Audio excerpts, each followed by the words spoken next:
Welcome, everyone. Is this microphone working? Is that okay? Great. So welcome. We're going to get started in just another minute. I see there are a few last people who are still coming in and taking their seats. We're so happy to see you all here today. Towards the end of a really exciting week of activities focused on climate action here in San Francisco. I know for many of us, we started on Saturday with the Climate Action March, and it's been go, go, go ever since with exciting discussions and panels all over town. And so I'm so happy to welcome you to this discussion around our northern forests. I'm Susan Casey Lefkowitz, and I'm the Chief Program Officer at the Natural Resources Defense Council. We have a really wonderful panel here today of experts, both in the science and the strategy of how we handle both the opportunities and challenges that we see in our northern forests, especially in the face of ever worsening climate change, and also in the face of ever increasing science that shows just how important it is to conserve our forest ecosystems, and more recently, especially our northern forest ecosystems, as we're dealing with the overwhelming urgency to handle climate change.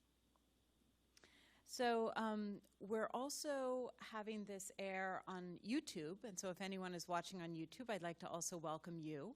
And we'll have a link to the panel afterwards as well that folks can send around for anyone who might have been interested in listening in and wasn't able to join today.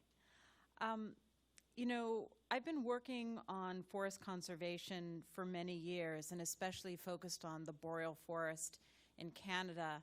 And when you think of the northern forests, especially of the boreal, it's I think, as all of you know, it's a forest that circles the earth. It's sort of the earth's green crown.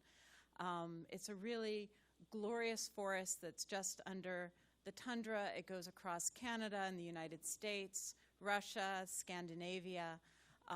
And it's a forest that has often, I think, not been sort of given the prominence that it deserves when it comes to our discussions about climate change. In fact, in general, one thing I've seen as a theme this week has been a focus on some of our big ecosystems like our oceans and our forests, in terms of really acknowledging just how important they are on so many dimensions. They're at the front line of climate impacts, but there's also a growing acknowledgement of how important they are in actually mitigating climate change, and that's some of what we're going to hear about today. You know, the global boreal, something a lot of people don't realize, is that nearly half of the carbon that is stored in forests around the world is in the global boreal. And when we talk about the forests of the global boreal, we mean both the trees and the soil. It's one of the differences of the northern ecosystems, where the soil is such an important place of storage of carbon.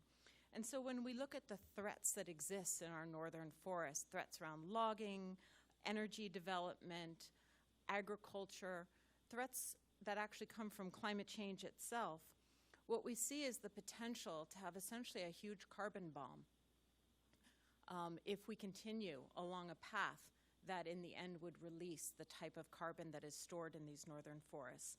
And so there's also a huge opportunity. There's an opportunity to conserve intact spaces, to think about what light touch development means in places where it's needed. There's an opportunity to think about leadership of local people, especially local indigenous communities, who often are the main stewards of the land around the northern forests. And that's something that all of our panelists have really been working on, again, both the science and the kinds of strategies to understand the challenges, to understand the opportunities, and then to actually work on them and deal with them. So I'd like to just briefly introduce our panelists, and each of them is going to come up and share some of their thoughts from their experience with you.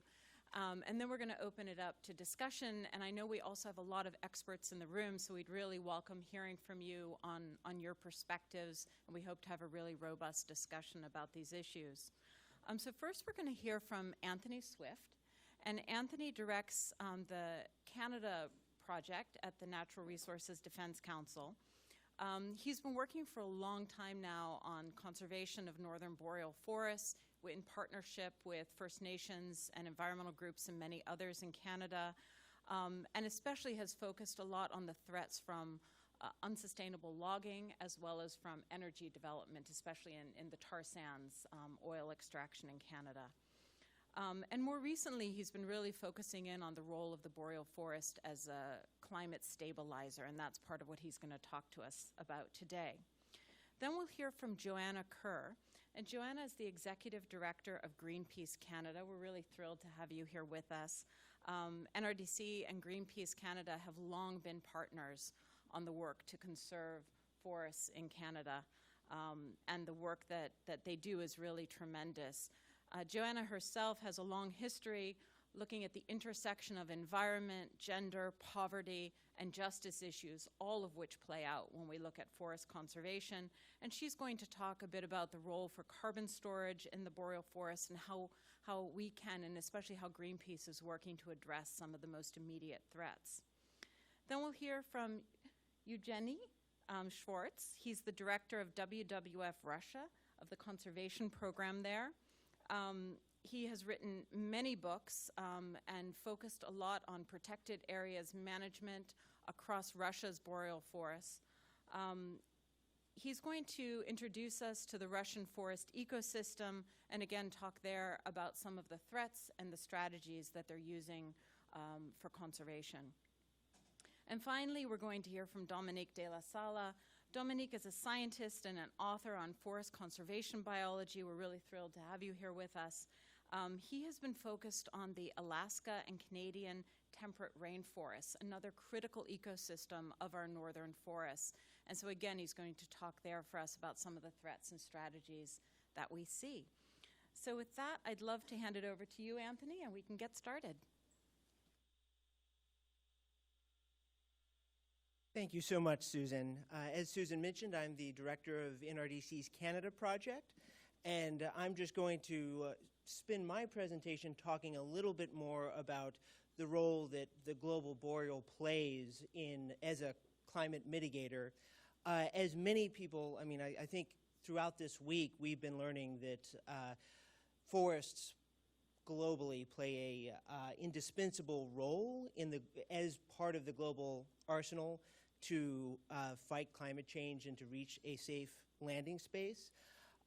This graph you see right here shows exactly how important forests are in the effort to mitigate our carbon emissions. Now, of course, the role that our global forests play in sequestering carbon is relatively well known. What this shows is that each year our global forests sequester close to a third of the amount of carbon that human sources produce. And in fact, the Paris Climate Treaty lays out the landing spot for a safe climate to reducing global anthropogenic emissions to the level that our forests can process that carbon. You can see that all of our forests sequester about as much carbon as China produces. Our global boreal is equivalent to Japan. Canada's boreal forest sequesters about the carbon that Australia does. But the sequestration of our global forests are only part of the picture. Another major metric, a significant metric that is less well known or further from the central radar is the role that our forests play in storing carbon. So in addition to taking carbon out of the atmosphere, our forests also keep an enormous amount of carbon in soils and vegetation material. And this is where the northern forests are particularly important. As you see here is a UN assessment of the amount of carbon per hectare per acre that different biomes store. And as you can see, the boreal forest is one of the most carbon-rich ecosystems in the world, and the reason for this is that it stores enormous amounts of carbon in its soils each year.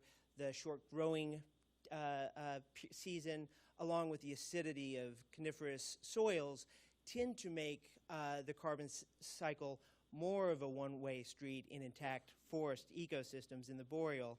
And what that plays out on a global picture is, we see here our global forests, our, tropical, temperate, and boreal forests store over 2 trillion tons of carbon. About half of that, or slightly more than half of that, is in the global boreal forest. And to put that in perspective, that's more carbon than it is in the world's recoverable fossil fuel resources combined, reserves combined. That includes coal, natural gas, and oil. And just looking at Canada's portion of the boreal forest, if you just look at the carbon that is in that forest, that's nearly twice as much as is in all global oil reserves combined, the recoverable ones. But perhaps the more alarming metric is how that stored carbon compares with our global carbon budget. We have approximately 78 billion tons of elemental carbon in our carbon budget to limit warming to 1.5 degrees Celsius, and about 160 to limit warming to 2 degrees. So it is clearly essential that we keep as much of that carbon that is in our global forests in the ground and prevent the release of it, and if possible, expand its capacity to store carbon. Unfortunately, what we have been finding is that many of, a combination of a changing climate and industrial activities are risking the release of that carbon, and there are some significant gaps in the way our international system treats carbon emissions that make many of the emissions that come from soil sources a uncounted source of carbon emissions. And one of the reasons this isn't on the global radar, in part, is because of a technical difference in how deforestation is treated and forest degradation is treated. The reality is deforestation occurs when a forest is clear-cut and replaced with a farm or an urban space, whereas forest degradation occurs in places like the boreal, where a forest is clear-cut and not replaced with a new use. One way that this policy plays out in Canada can be seen here from the State of Canada's Forest Annual Report, and this is not an outlier. A forest that has been harvested is still a forest. Forest land that temporarily has no trees, for example, after harvesting, is still considered a forest because trees grow back. The difficulty is that as we are finding, new science is showing that, on one hand, the clear-cutting of intact forest areas in the boreal actually has a more significant carbon impact than expected, and there are major research gaps on the recovery of boreal forest ecosystems. The reality is there has been an assumption that when clear-cutting happens in intact forest areas, that they will regenerate. What we're beginning to find on the ground is that that assumption is not true, both qualitatively and quantitatively. What is large clear-cut areas are not regenerating as expected and as modeled by forest management policies. One of the new pieces of evidence that's become recently available are carbon flux tower data. We actually took a look at recent, series of years of recent carbon flux tower data from areas of boreal forests in Quebec that were recently clear-cut over a 5-year period, and intact boreal forest ecosystems. And we were able to produce a model, but I won't go into details on the model. It's something that we go over in Pandora's Box report that we have here. But the short of it is, we find that after a clear cut, there is a significant emission of carbon from soils that have been exposed to decomposition. And this is, we're not counting the carbon that is removed from the forest. And what we find is, when compared and modeled over a intact forest area, we never recover, or the carbon lost in that clear cut is not recovered over the long time period when compared to an intact forest ecosystem. And what we also find is that when you begin to sequentially apply that model to forestry as practiced in intact forest systems in Canada, the net carbon impact of that accumulates over time. And the charts that I was showing right there all assume that boreal forest ecosystems recover after clear-cut activities. But the reality is, if you assume lower rates of recovery that assume both qualitatively and quantitatively, the forest doesn't recover as rapidly as the 80-year cycle that's predicted, something that is, again, our partners and the science that is happening on the ground right now is beginning to show. If you assume lower rates of recovery, the climate impact of that really increase. I mean, you can see just looking at Quebec over a 90-year period, emission rates in the, exceeding 1 billion tons from forestry activities in just that province of Canada. Now, what this all tells us is there is a significant, the other factor here is these activities are not happening in a stable system. The climate is changing, and we understand that that is producing stress on the boreal forest. One area of research that is necessary and frankly isn't being done at the level that it needs to be is to evaluate how we can best position the global boreal forest to preserve the carbon that it has under its soils and in its vegetation. But one thing we do know, one thing that the science does support, is one of the most effective strategies we have for creating or maintaining a resilient forest ecosystem is by maintaining large, intact forest landscapes.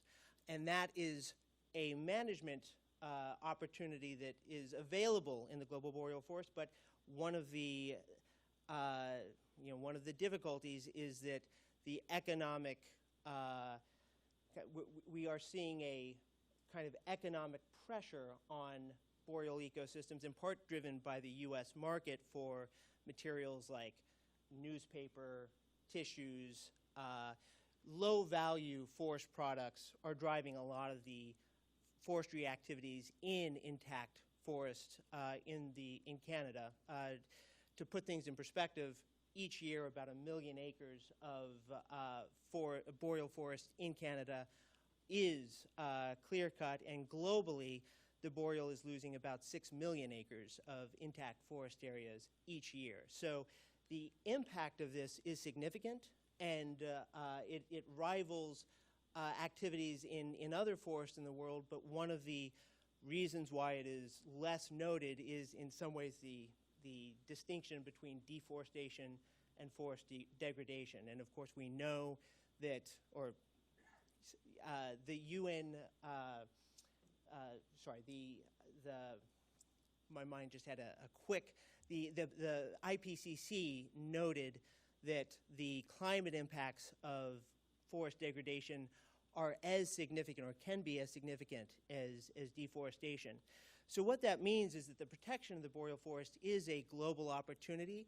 We have significant research gaps that do need to be filled, but the research that we have is showing that this is a source of emissions that could be handled differently, and one of the ways we can do that is by monitoring emissions in the global boreal forest and essentially requiring or pushing countries to begin to incorporate soil emissions in their national inventories. We need to engage marketplace participants to begin to account for the climate impacts of the feedstocks that they're using. And of course, as Susan mentioned, indigenous communities are at the front lines of many of these fights. In many instances, I can speak in Canada, indigenous communities are very focused on protecting some of the last traditional territories in the boreal forest, but they often need support to secure their rights in the boreal forest. And finally, beginning to move to a system that can regulate the carbon emissions of our industrial forestry industry in a manner that incorporates those externalities so we can begin to manage the forest with a lighter touch. And with that, I'm going to take it to my colleague, Joanna.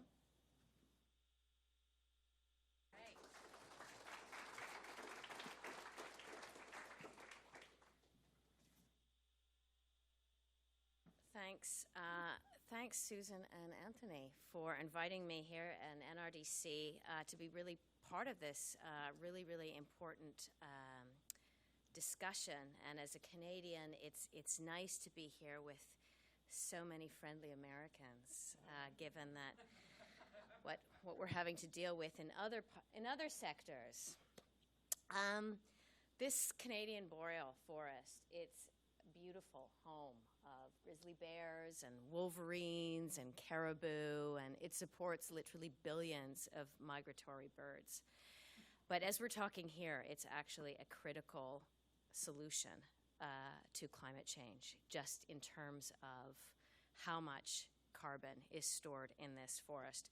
Anthony has really lined it up nicely for me, so I'm not going to go through all the same numbers that he did, but just to point out in terms of Canada, it represents 28.5% of the global boreal, and it's holding the equivalent of 27 years of global carbon emissions from the burning of fossil fuels. And it is holding more than a tropical forest that we speak of. And the thing is about the Canadian boreal is that 75% of it is still essentially intact. In fact, it represents about 25% of the world's global forests that are intact. So why is this intactness so important? Well, Anthony has spoken to some of it. But the boreal forest holds so much of the carbon in its soil. And so when trees are cut down and the soil is exposed, the bacteria, the fungi, they start producing organic matter and emit carbon dioxide. And this disturbed soil can continue to produce carbon for many years to come. But the other thing is that these forests, when they are intact, their temperatures don't go up and down as much, and that actually has a role in helping mitigate global warming and slowing permafrost. But the bad news is that there really are some real threats to this forest in Canada. There's logging, there's road building, there's mining, there's oil and gas. And that has left an industrial footprint scarring about a quarter of the boreal overall. But what we know is that there are plans to disturb another third in the coming years. We've heard that 1 million of acres are being cut every year. And in a country as massive as Canada, not as massive as Russia, but second largest country in the world, even 1 million acres is a lot because it's really the cumulative effects year after year. And of all of the industries, it's forestry that is really having the largest effect. And so, of course, it would be no surprise to you that the industry is really digging its heels in, or its tree extractors. They are suing, they are sharing interesting science in every way in order to continue to expand the impact of their industry. So what can we do about it? What are we trying to do about it? So we understand from a scientific perspective, the boreal needs actually much greater protection in Canada than the 10% that has been set aside. And the scientists of the International Boreal Conservation Society, Science Panel, they have said that 50% has to be protected. And so that is our goal, to protect 50% of the Canadian boreal. That's our target. And so while there are many, many organizations that are doing phenomenal science and policy work, we are one of the few organizations that have the capacity to tackle what is not just a policy crisis and a climate crisis, but a communications crisis, and really changing the mindsets of policymakers and the public, and holding governments to account and holding industry, their feet to the fire, but ideally lifting up the solutions that Indigenous people are presenting. So let me just go through kind of our four-pronged strategy and how we see kind of our theory of change of how 50% of this critical forest will be protected.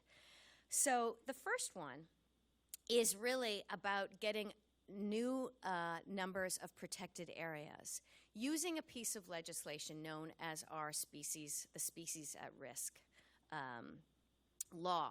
This is a piece of legislation that was created many years ago really to protect threatened species. And it's how we meet our commitments around the Convention on Biological Diversity.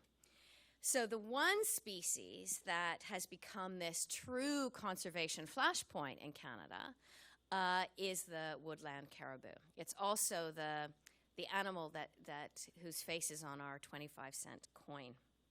It's shy, it's sensitive, it's elusive, and it's really a classic indicator for the overall health of the boreal forest.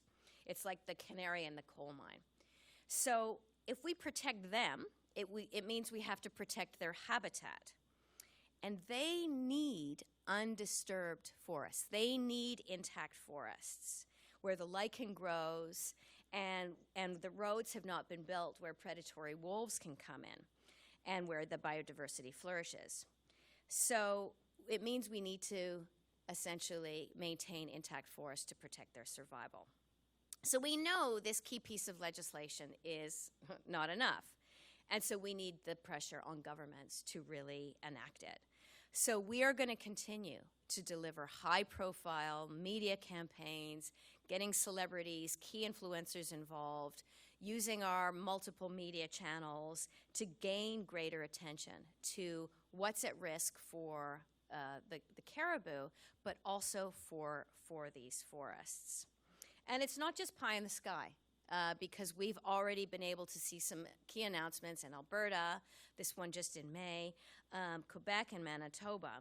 And it has shown that protection is possible if the governments see the opportunity, but also when Indigenous groups can lead and the public brings the necessary pressure.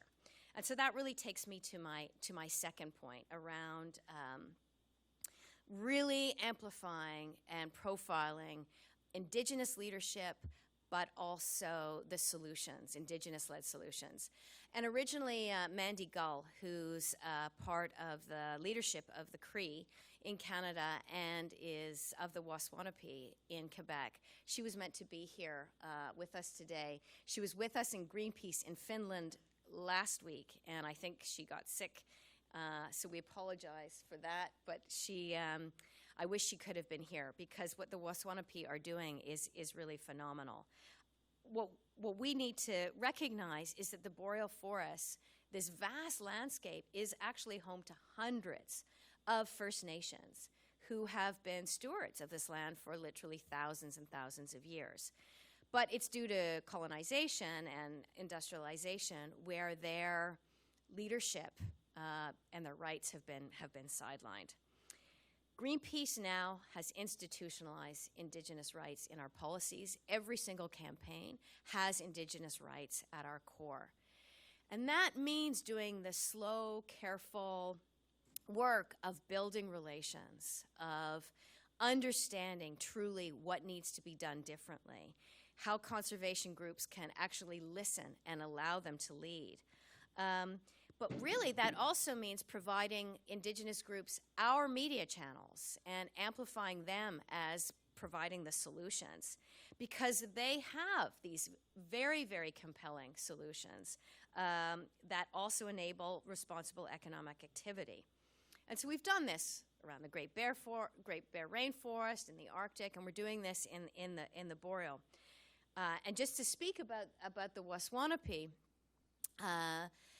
we've been working with them, I guess, now for about 10 years. And, they have, and really have been trying to rally our supporters and the Canadian public around what they're trying to do, protecting the last of their intact forest in the Broadback, for example. And they put forward 3 years ago a very good plan, land use plan, to the Quebec government, and the Quebec government only has met with them once. And we've now heard that, of course, that the Quebec government is planning to do some logging right up into their areas where they have a protection plan. And so they are out there now saying, we're not going to stand for this. This photo was taken literally on Monday, where we are with them in terms of blocking a logging road. So, and this is in the news all the time. There's a steady drumbeat around this conflict in this forest. So the third part of our strategy is really about changing the public narrative around forests for climate. I think most Canadians would think about the Amazon actually more in terms of the lungs of the planet. They wouldn't actually think about the forests that are right in their own backyards in terms of playing such a critical role around the climate. In fact, really the climate debate is much more around the role of the oil sands, the tar sands, and all the pipeline battles. So when Canadians think about climate, they're thinking about, obviously, the greatest greenhouse gas emitter, the tar sands, but they're not actually thinking about the Boreal and what a carbon bomb we are sitting on if we allow the kind of industrial development to carry on.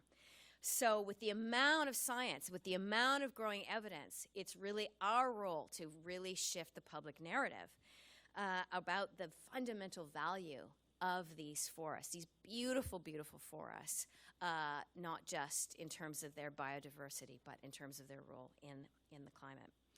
And so last but not least, it's really our role and our strategy around keeping engaged with industry. So it would be an understatement to say that they are not putting up a good fight to keep doing what they're doing. You might have heard about the $7 million SLAP lawsuit on Greenpeace Canada and a $300 billion lawsuit on Greenpeace US and Greenpeace International by Canada's largest logging company, Resolute Forest Products. So they are doing stuff like this, but they are also promoting a claim that forests really only sequester carbon until a certain growth point. And then they release it through release the carbon through tree decay. And they say the best way to combat climate change is to actually harvest trees. And that locks in the carbon. And then plant lots of young trees because they grow and soak up the carbon. But obviously, this is kind of one of the industry's slides of how they talk about the wood products as a solution to climate change. So obviously this is very much based on selective science because, again, the soil is the key. 84% of the global boreal keeps its carbon, 84% of the carbon is kept in the soil.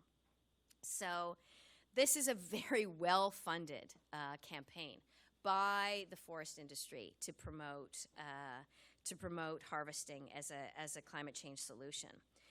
And on the caribou protection side, they're even worse. I mean, the ways in which they have been denying the problem, disputing the science, claiming the costs are too high. Very similar tactics that we've seen in many other industries to delay regulations. So what do we have to be doing? We have to be countering the claims, educating the public, and really putting the political pressure on governments. Talking about the role of, say, also FSC, but also working with companies who are not laggers, who are really trying to drive forward these solutions, and ensuring that the sourcing of boreal products are coming from places that are not disrupting more intact forests and are also protecting Indigenous rights. And so, from Kimberly-Clark to Procter & Gamble, we have had a long experience of moving from adversary to collaborator, and I hope one day that we will be such with Resolute Forest Products.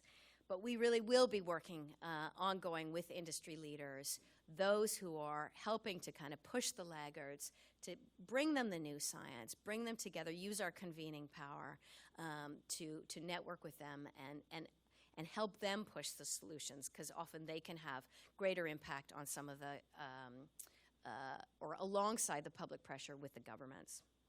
So really in sum, forest protection can be achieved really through 3 key drivers. So let's advance indigenous-led solutions, let's getting species at risk protected, and then let's make boreal protection a climate solution. We really have the power to push on all these 3 levers to deliver targeted mobilization of public support, really support our indigenous allies and establish their voice and power, and all with an underlying media drumbeat on this issue that time is running out for the climate. We really have a once in a lifetime opportunity to move the forest protection agenda forward. And Greenpeace, we're going to be doing everything we can. Thanks.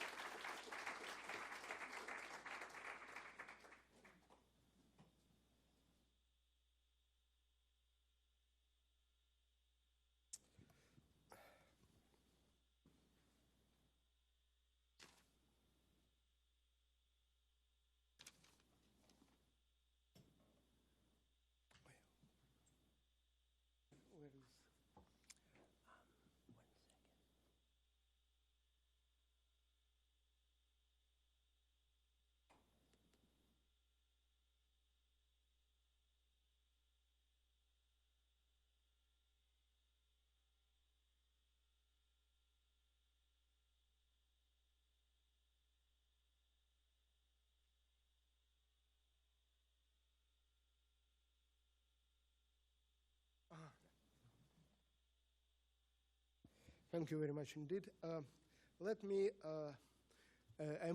really happy to see that we have a lot of common with colleagues from Greenpeace Canada, and let me represent strategic vision from Russian corner. We are over 60% of boreal forest globally, and in reality we have forest from tundra and forest tundra on the north and to the dry subtropical and broad-leafed forest on the south.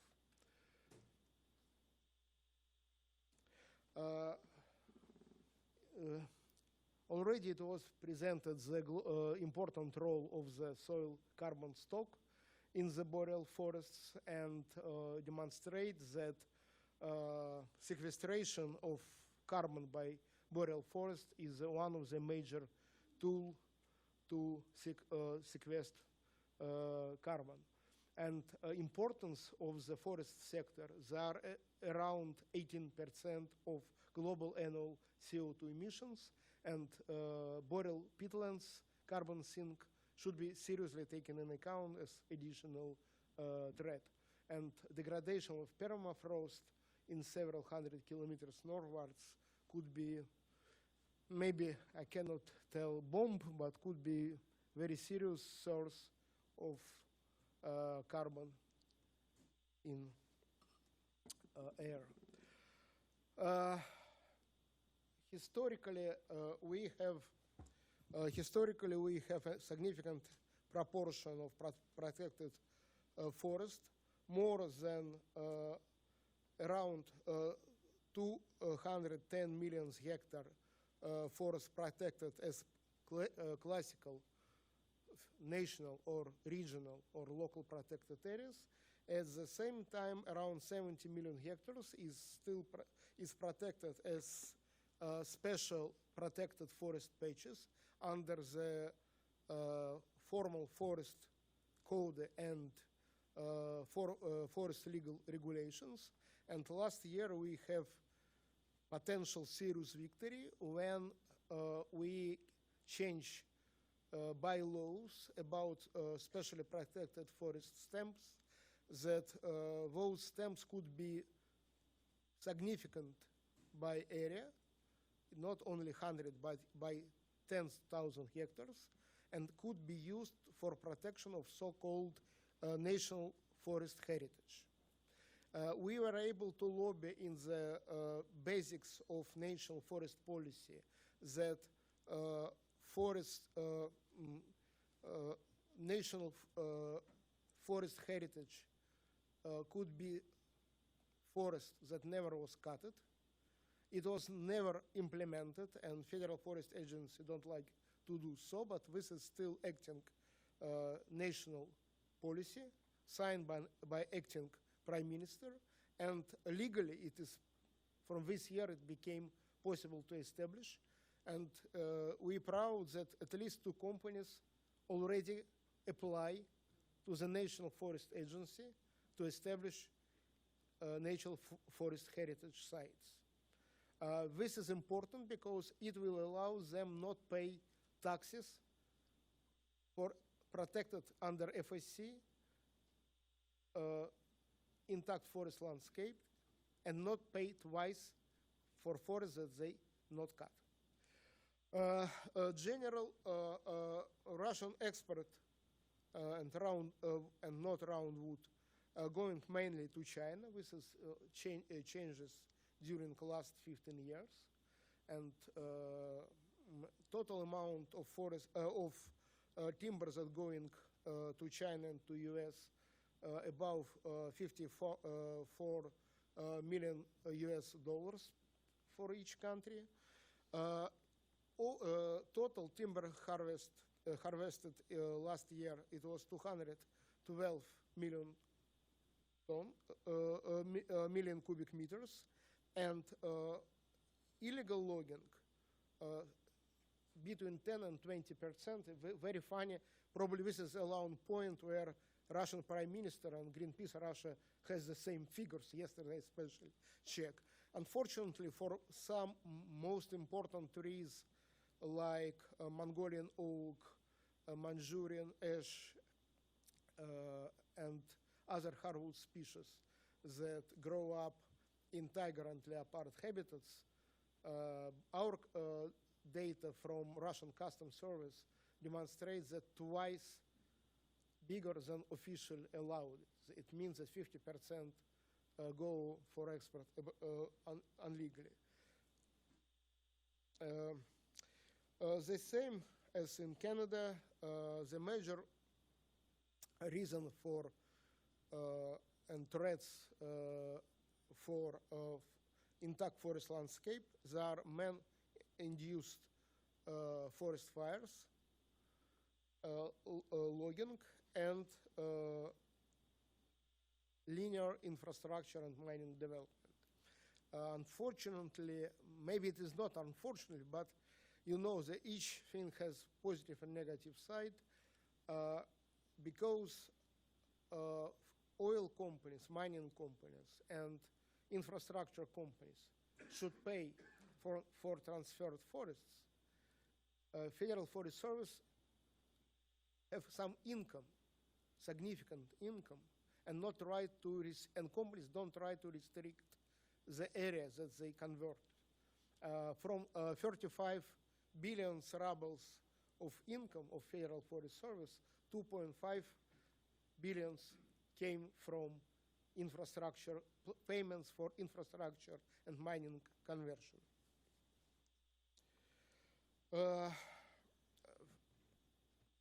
We lost during 14 years 7.5% of forest intact landscape, and or 1.6 million had per year, and we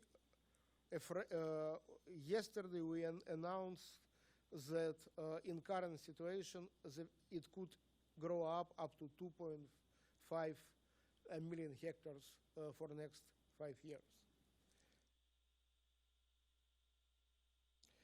Uh, we have significant, no, maybe we have different evaluation with Greenpeace Russia, but it depends how you compare. If compare what we would like to protect, we have a lot of losses. If compare with what we could lost and no chances that it happens without our pressure, we are proud that we able to exclude from clear cutting for already rented forests more than 3 million hectares of forest intact landscapes. And we have 37 million hectares of forest under FSC certification. That is 28% of all forest stems in lease. We are behind Canada in this case, if speak about total area of FSC certification. And as I already told, that we hope that this year or maybe next year, the first stamps or official formal national forest heritage stamps will establish. And it will very serious step ahead in protection of intact forest landscape. And major difference, maybe it is not important for general public, but this is really important for professional protected areas management. This is much cheaper because national forest heritage sites does not need the same amount of investments in recreation and management infrastructure as national and federal protected areas.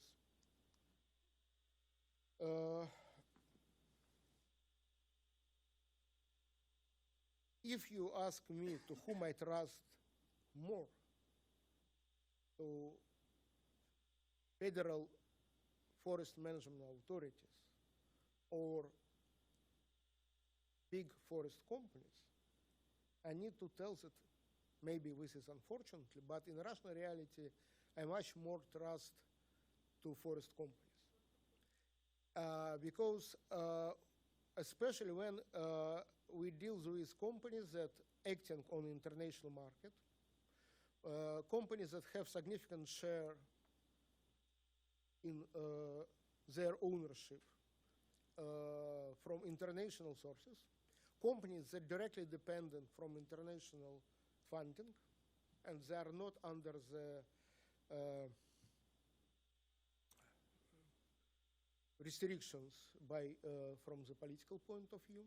And in this case, it is much more easy to find compromise with companies than with, in some cases, with officials, because reasons of national state officials driven by maybe very subjective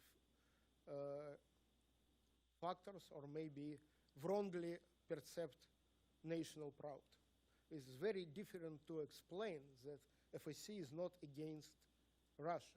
Today morning it was hearing in the Russian parliament, and maybe because I'm here, it was voted that Russia should not follow requirements of FSC because this is unacceptable for national pride.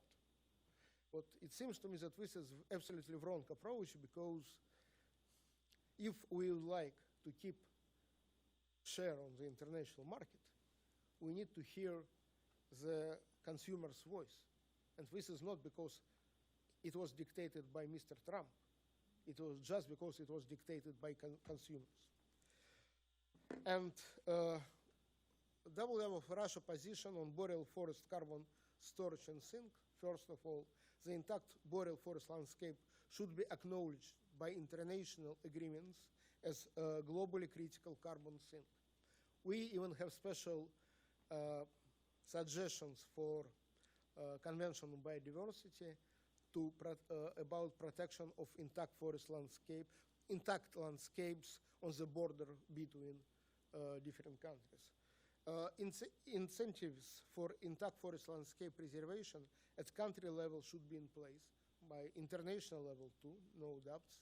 Voluntary mechanisms empowering industries to preserve intact forest landscapes should be in place. Responsible investment for mining, energy and timber sectors, energy and extracting companies, eco ratings. WWF Russia lead ratings of environmental transparency for major oil and gas companies.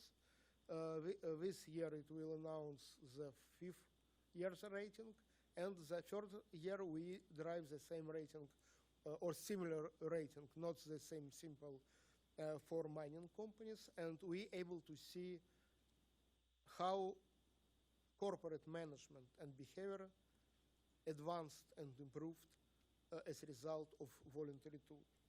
WWF Russia is deeply interested in international cooperation on intact forest landscape preservation with other boreal countries, first of all Canada and Scandinavian countries. Please join the Boreal Forest Platform, what we especially announced with major timber companies working in Russia, and we hope that we are able to go beyond the Russian borders. Thank you.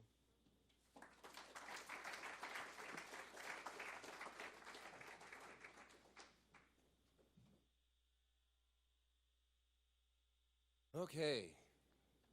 Good afternoon, everyone. I am so honored to be part of this distinguished international panel. And I've been blessed by having 3 decades of work in some of the most remarkable rainforests in the world. And I literally was plucked out of one of them, which I was standing in last week, thinking about what to say for this panel today. And you'll see some of those slides today. This is an untold story. It really hasn't been out there yet, at least internationally, and the local Canadians know about it, and you're going to hear about it today. And I think the common theme that you're hearing from these talks today is the importance of primary and intact forests. And I'm not going to talk to you about the boreal, even though I work in temperate, mostly in temperate regions. There are boreal rainforests, too, that I've worked in. You'll have to read my book to get that perspective. So I'm going to just focus on temperate. And before I get into numbers, because we've had so many numbers flashed up there today, I'm going to do something unconventional. I want everybody in the room to take 3 deep breaths. Now, this is not Zen meditation, but it's going to help me with my presentation. Come on. 1, 2, 3. The oxygen that you just breathed in, we all know came from plants, right?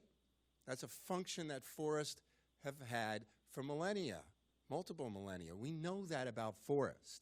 What we've recently discovered is that forests with the oceans are the planet's regulatory system.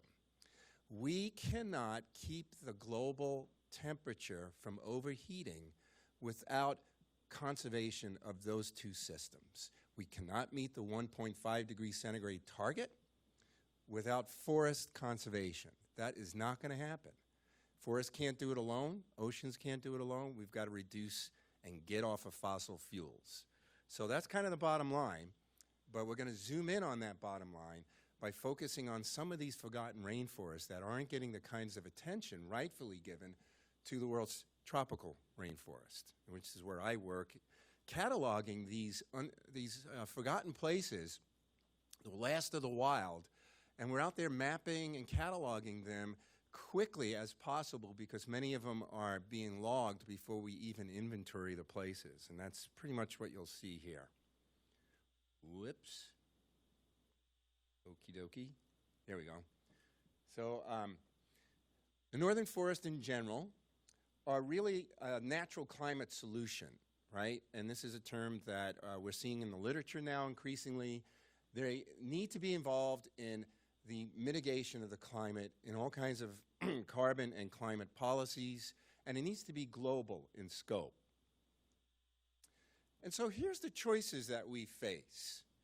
And the choice is either we have a natural climate solutions bank account, a carbon sink, which you see on the photo, that beautiful temperate rainforest on the right. That's helping to save the planet, the lungs of the planet that we've been hearing about. Or the choice on the left, which is a clear-cut landscape that is emitting carbon dioxide. And forests are just magnificent. Through the miracle of photosynthesis, they take in oxygen, light energy, water, and they store their excess carbon. It's kind of like when you eat French fries, you're storing the fat in your body. These trees are storing carbon, and they're hanging on to it for a long time. That's what a big old-growth tree does. It's a big stick of carbon out there on the landscape. When we cut that tree down, or we cut the forest down, most of that carbon goes up into heaven, and it has a long hang time. It hangs up there. The carbon dioxide that was put up in the Industrial Revolution is still swirling around in the atmosphere. The carbon dioxide that we put up through deforestation and degradation today will be there for our grandkids if we choose to have kids. So it's just something to think about, the choices that we are making today and how we govern our forests depend on whether it's a climate solution or a contributor to the kind of mess that we're in right now with an overheating planet. Okay, I'm stuck again. There, whoops, I went 3 ahead of me. All right, let's back up. Just give me a second here, my slide is stuck. It did it again. Okay. We're going to wait for this one. I think it's a big data slide, so we're just going to give it a second. You can take those 3 deep breaths again. It's back. Here we go. Okay, so part of my job has been to map the location of what we call carbon-dense forests. These are the places that are really rich in carbon, old-growth forest. Notice on that map, most of the red, which are the carbon-dense areas, are in the western United States, including where we are right now, Coast Redwoods, or where we would be if the buildings weren't here, all the way up to southeast Alaska.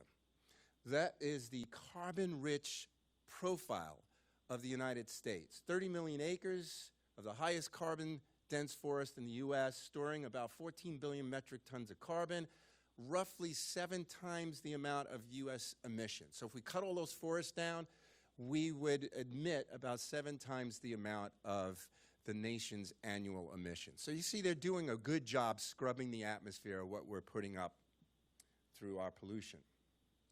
And not all forests are created equally. So this map is from one of our publications. It shows the national forest, the top 25. These are the 25 carbon champions of the U.S.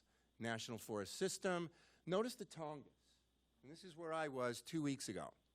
And this is the amount of acres of high carbon density on the Tongass. The light shading is how much is in protected areas. So you can see, the dark shading is how much is in protected areas. So you can see that we've got a lot of work to do if we're going to hang on to this carbon sink and not shoot it up into the atmosphere. So zoom in on the Tongass. And this map shows the carbon-dense areas on the Tongass rainforest in Alaska, these big old-growth forests. The areas that are in dark green are protected. However, when I made this map a couple of years ago, we had a functional roadless area rule. The administration now is working with the state of Alaska to unravel the roadless rule that protects 9.6 million acres of roadless areas on the Tongass rainforest. So this is an area now that's elevated in terms of its risks.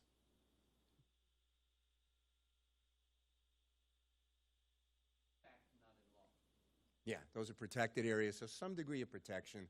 In terms of the roadless areas, it's pretty good protection. It's not like a wilderness, but it's the next level down. And so, it's really hard to figure out how do you tell this to the public, what carbon means to the atmosphere. So we're getting creative here about how to express that. When you log a forest, we now have models that can convert the amount of carbon emitted to the atmosphere in what are called carbon dioxide equivalents. And then we could relate that to other emissions sources. So now we have a model that can take a logging operation on the Tongass, which you see here, and convert that into how many emissions you would get from if you took the equivalent cruise ships in Alaska, which are really big with the tourism industry. So clear cutting on the Tongass in one timber sale would emit about the equivalent of 8 round trips on cruise ships daily for 6 months. So it gives something people to get, what does this mean? CO2, megatons. So we put it into a perspective what people can relate to. And then we've got the Great Bear Rainforest, Canada's rainforest to Southeast Alaska's south, right? Great work that's been done up there. You can see the amount of carbon stored in that natural climate solution. 1.8 billion tons of carbon now tied up in those forests that would have been logged. Some degree of protection, about 84% of the region now. The Great Bear Rainforest Agreement is a global example of where there's a success story happening. And what happened, though, is a lot of areas got left out. To the south coast, Vancouver Island, where logging of old growth is still happening, and in this forgotten rainforest that you're going to hear about next. And we're trying to tell the Canadian government, fill in the gaps. So here's one of the big gaps. This is probably a place that most people are not familiar with. It's Canada's inland rainforest. And it's a rainforest belt that is right up against the western slopes of the Canadian Rockies. And in blue is what's called the wet belt, which includes spruce forest and higher elevations. In light green is the actual inland rainforest. One of only 2 areas globally that's an inland rainforest system. Incredibly biodiverse and relatively unknown. We all know about the Great Bear, but we don't know much about this place, and it's not protected like the Great Bear. Take a look at the size of this tree. We were just out there last week measuring this tree. We had trouble getting the tape measure around it. It was over 3 meters in diameter, and there were just all over the place. There were lots of them in this rainforest. And we're trying to get the crews on the ground to document these areas because in a year or 2, they could be gone. And here's what it looks like. And this is what's happening to those inland rainforests. It's another one of the Canadian Brazil of the North in terms of the logging that's happening and the rate and pace of logging. And it just looks like a Swiss cheese landscape when you fly over it in an airplane. This is what I think is a crime against nature, okay? So what you're seeing in this slide are big old cedar trees, hundreds of years old, left here in these clear-cut units to rot or burn in piles. The reason for that is these trees are mostly a thin layer of cambium that's still alive just beneath the outer surface of the tree. Inside the tree is hollow, and it's decaying. Some of these trees are 2,000 years old. They were around at the time of Christ. Yet, they're left in this massive pile of logs on the ground where they're emitting carbon now instead of storing and sequestering it for centuries. Not many people know about this. I need you guys to help me get that story out because it hasn't received much press coverage. So if there are any press folks in the audience, talk to me. Whoops, it went ahead on me again. Okay, so here's what the rest of it is happening to. So this is a conveyor belt of logs that go to the mill, get ground up into sawdust, converted into biopellets, which are then put on a barge in the Pacific Ocean, goes down to the Panama Canal, crosses over to the Atlantic Ocean, up to the United Kingdom, and marketed as carbon-neutral biomass pellets to be burnt in biomass facilities in the UK as part of their climate change greenhouse gas reductions. Tell me how that pencils out from an emissions standpoint. It doesn't, right? And so part of my global work, and the work that you're seeing here, was funded out of Griffith University in Australia. as part of an international effort to map the remaining primary forests of the world. These are areas that haven't been logged, and they're happening in different case study regions. I got blessed with North America. There's also examples in Europe, in Russia, the tropics, all run out of this global network to get the word out about these primary forests.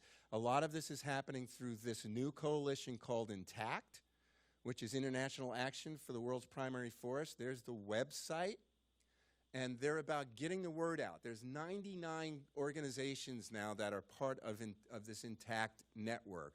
If your organization isn't one of them, see me after the talk, because we need your help.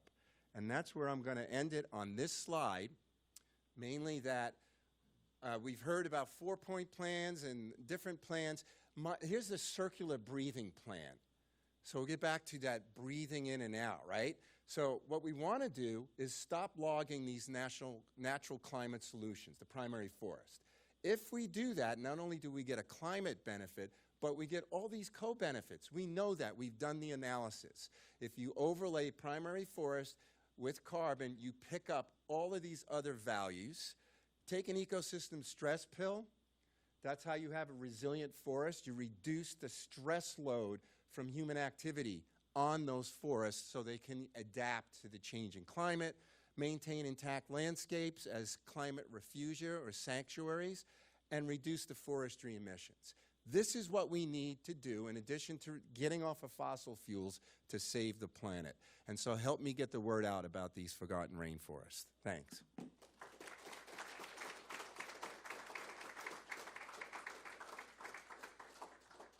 Thanks so much. That was a really great series of presentations. And the one depressing part for me is that 20 years ago, when I started working on conservation of these forests, we had many similar discussions. I think what's changed is we have both better science to talk about the climate impacts, but we also have more climate urgency. And so I think that what's also changing is people are starting to listen more and focus more. And that's part of what this dialogue here is also about. So we'd like to open it up for discussion. We'd welcome your comments. And we have, Josh has a microphone that we can take around the room and also to share among our panelists. And Josh, we see 2 over there and 1 over here.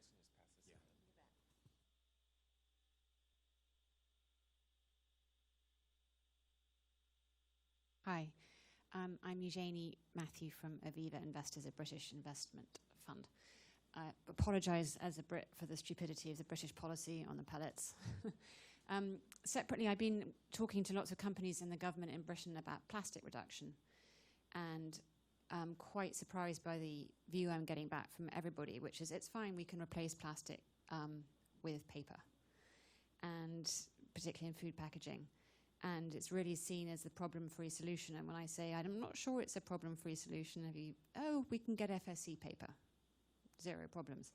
What do you think we could be doing more to do to persuade the people, the policymakers in the government that the boreal forest isn't a problem-free solution, a replacement for plastic?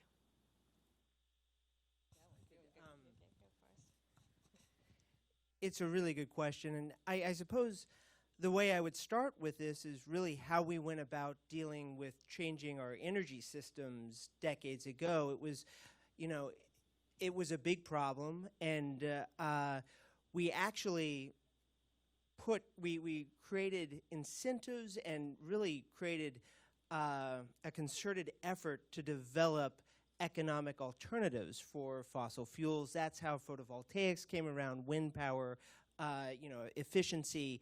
It was through really a recognition of the problem and a concerted effort to create innovation to deal with it and create more environmentally friendly alternatives. And I think that is, in many ways, that's an area of low-hanging fruit right now, because in terms of material sciences, while there have been campaigns, I'm not sure there has been a concerted effort to press the marketplace to develop more sustainable materials for product inputs.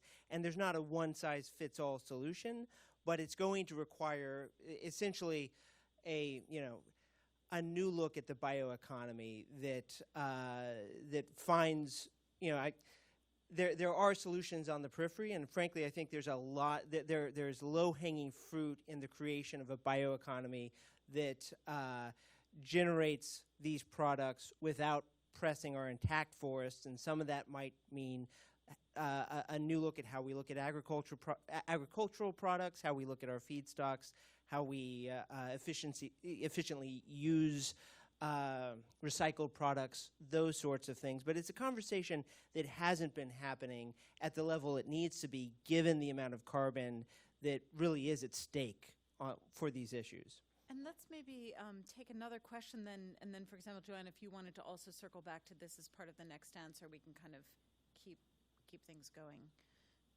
Good afternoon. My name's John Reed. I'm from Neotero, which is a new organization, and mostly I've spent my career working in tropical forests, so I'm a happy interloper here and really delighted to have the opportunity to learn from your great presentations.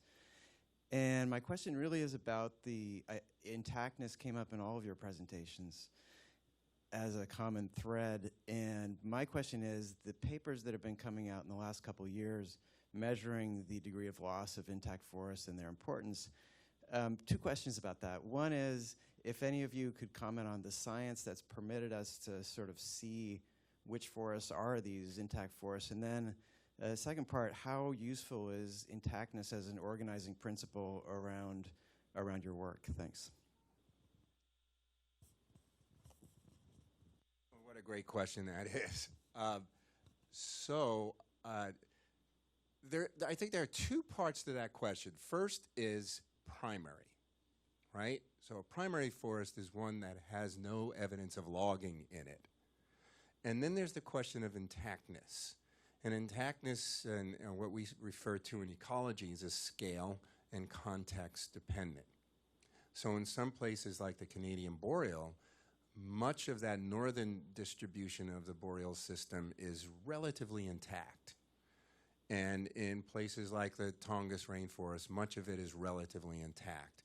The problem we get into is if we set a size threshold to what we mean by intact. Because if we set it in one place, it may be appropriate to pick up all the different species, like wide-ranging carnivores, and the ecological processes associated with big areas. It might work in big areas that already have intactness.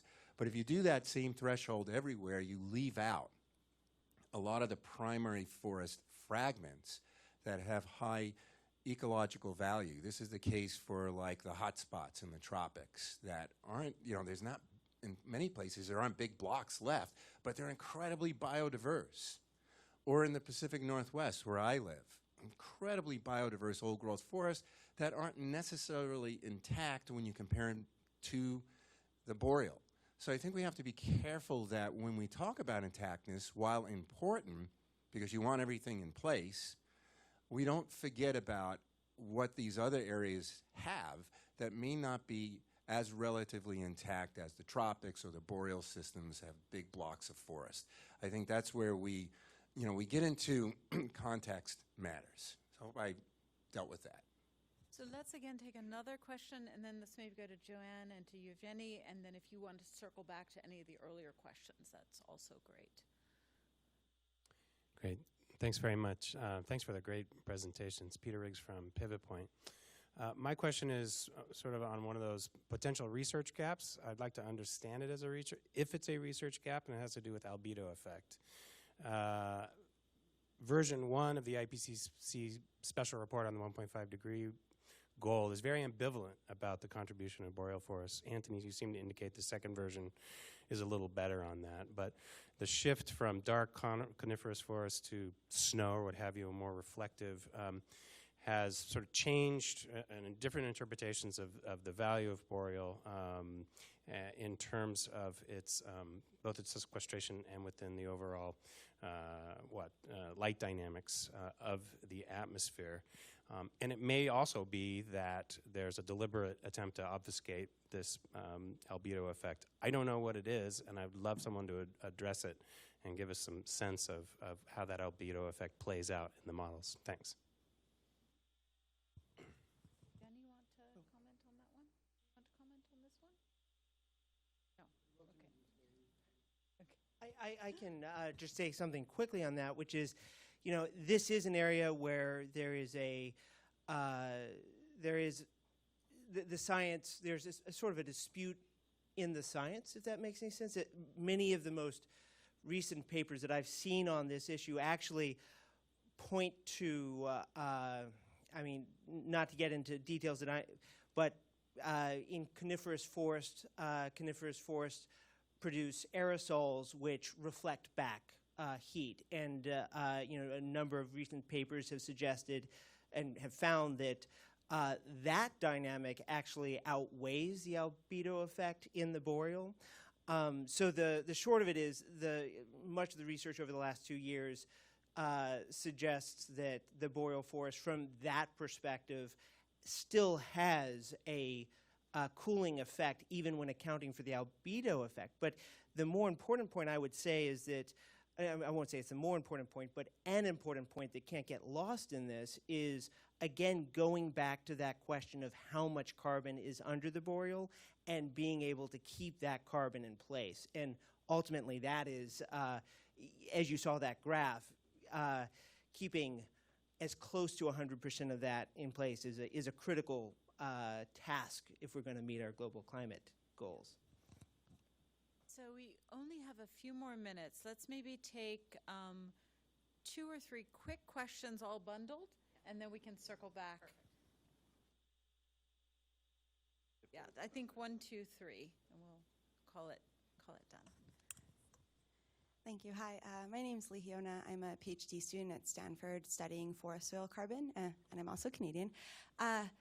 My question to all of you is, you all spoke about the need to incorporate carbon from forests into our climate policies better. Anthony, you spoke about degradation versus deforestation, and Joanna, you spoke about internalizing a lot of carbon. I'm curious if any of you are following the IPCC's refinement for greenhouse gas inventories. As you might know, all countries use the same guidelines to calculate their emissions, and they're currently updating it for the Paris Agreement, but there are a lot of gaps within forests and carbon, and I'm wondering if that's something any of you are working on.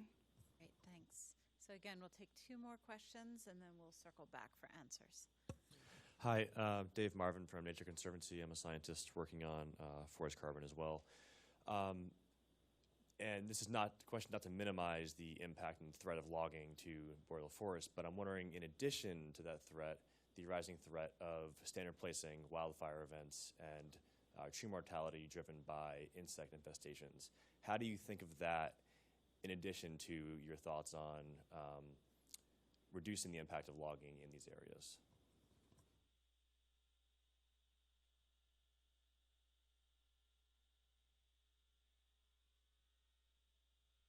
Hi, I'm Ann Wellhouse, and I'm with the Earth Discovery Institute in San Diego.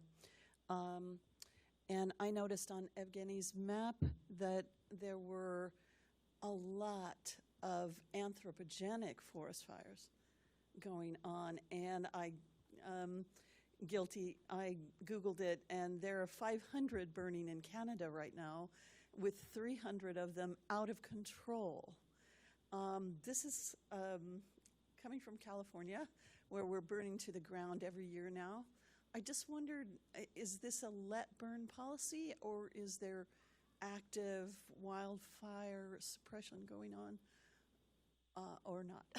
Thank you. Those are all great additional questions. So let's go maybe to, sure.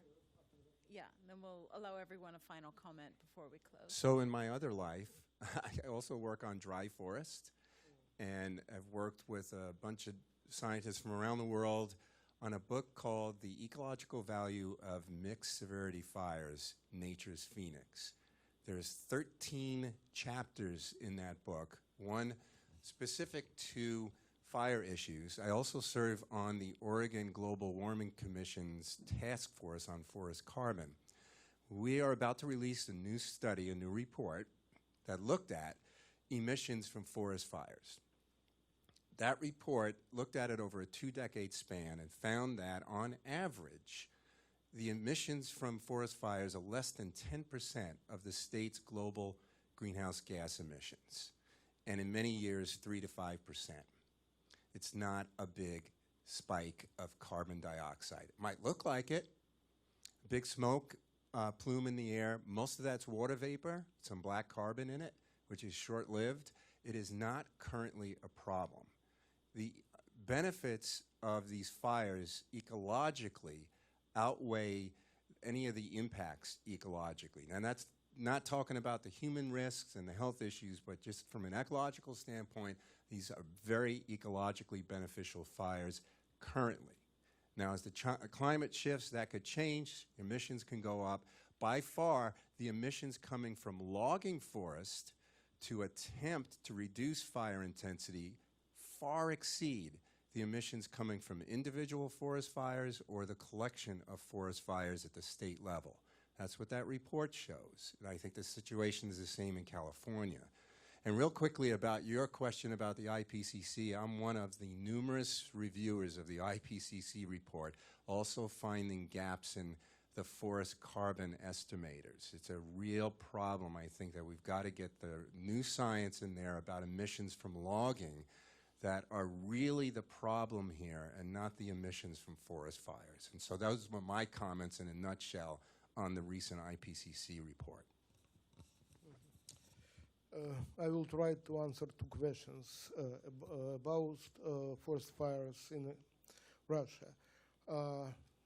This is a long-term cultural heritage. You know that cultural heritage could be good and bad, but and it was a long-term struggle of environmental NGOs to prohibit so-called managed forest fires that have been made by state foresters, but most dangerous, it is still firing last year grass in neighbor territories, especially in the semi-steppe regions like Khakassia.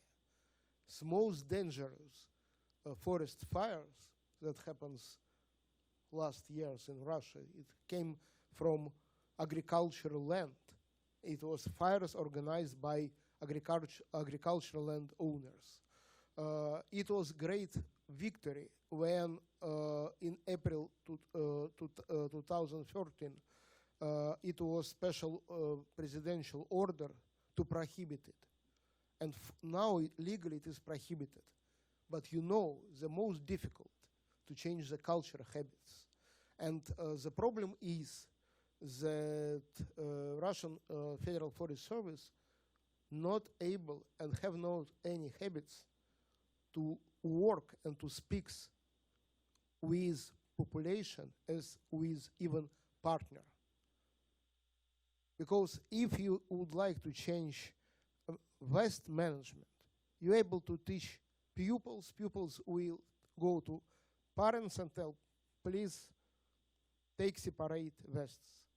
It is the same necessary to do in Russia with forest fires, and as far as I know, exactly the same it was in US during the Smoky Bear campaign. About gaps in the science. Maybe I am now became much more political or policy person, although I still believe that I am one of the leading Russian geographers. But in my view, we don't have so many gaps, but we have manipulation by knowledge or just practical vision. We have big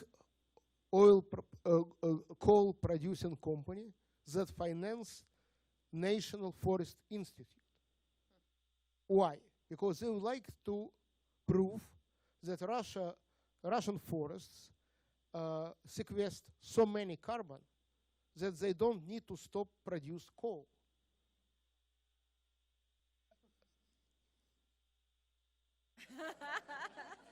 Yeah, you are laughing, but one of the most public battle that happens on the Public Council of Ministry of Natural Resources, it was when three gentlemen, all of them from different organizations, paid by this coal company, owner living in the US, by the way, try to abolish just approved sequestration instruction for Russian forest carbon. So from my view, yes, there are a lot of gaps, but gaps that could be important for local country territory, like you mentioned about intact degree. And I know how practical it could be in concrete case, but this is much more complicated problem. But in general, we have all important key figures, and all existing problems, I'm sure, could be effectively solved during internal scientific discussion. Thank you. Great. I'll just try to answer a couple of questions, maybe not more from a political side, less than a scientific side. I think the question around the IPCC reports and what the governments are going to be doing, I think Prime Minister Trudeau, that I think many Americans seem to love, and we thought we loved him, but I'm heartbroken and disappointed that he hasn't been able to do more, because he just bought a $4.5 billion pipeline that the taxpayers will all have to carry. And so the Liberals have got themselves in a bit of a pickle around climate and carbon. And it's probably the opportunity then for them to really now invest in some of these conservation projects. So in the budget this year, they actually put aside $1.3 billion on a nature fund. And so hopefully that is going to speed up a fair amount of protection. I'm having meetings in Ottawa next week to really get to the bottom of what's going on, because it's been very slow to really get a sense of it. But yeah, I think they're going to try to find some way to make up for the fact that they've bought a $4.5 billion pipeline, and they're going to continue to expand the tar sands and still meet Paris. The point on plastics and paper, I completely I share your deep concern.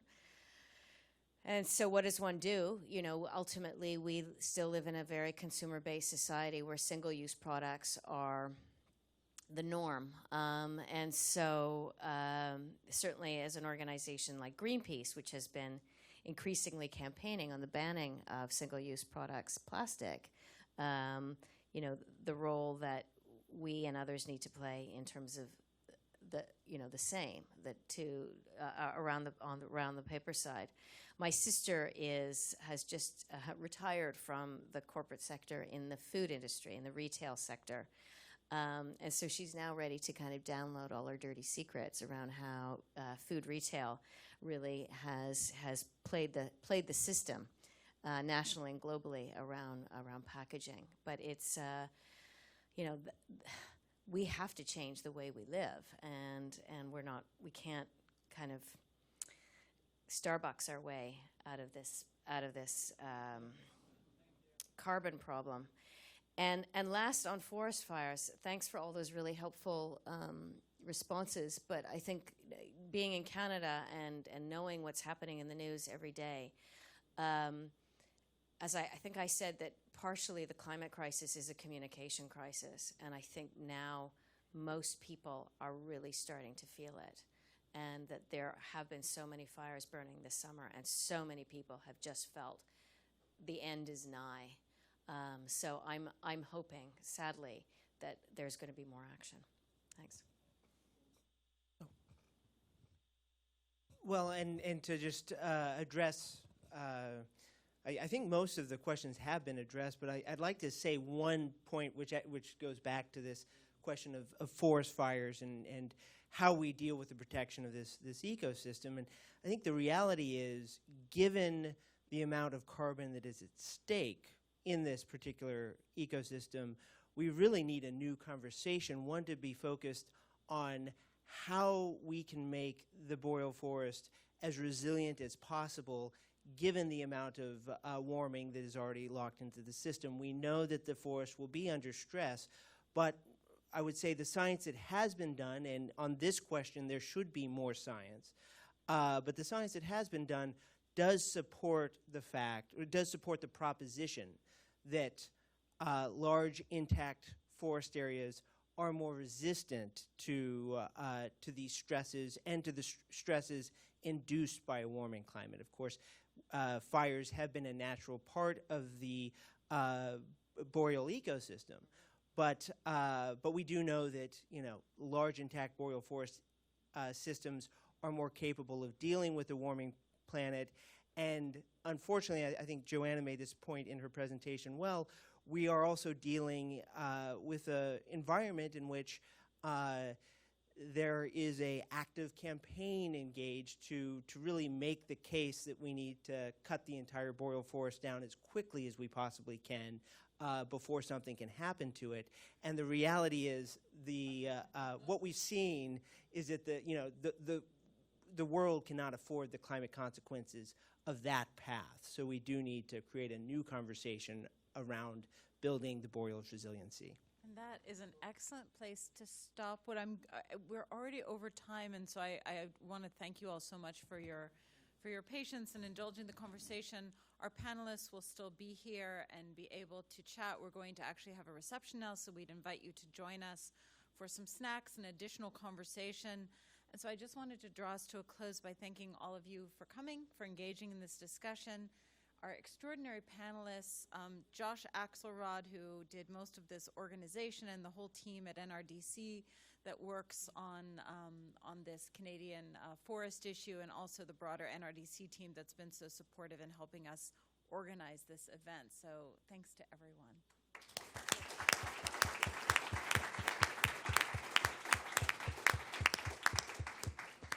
And the reception is over there.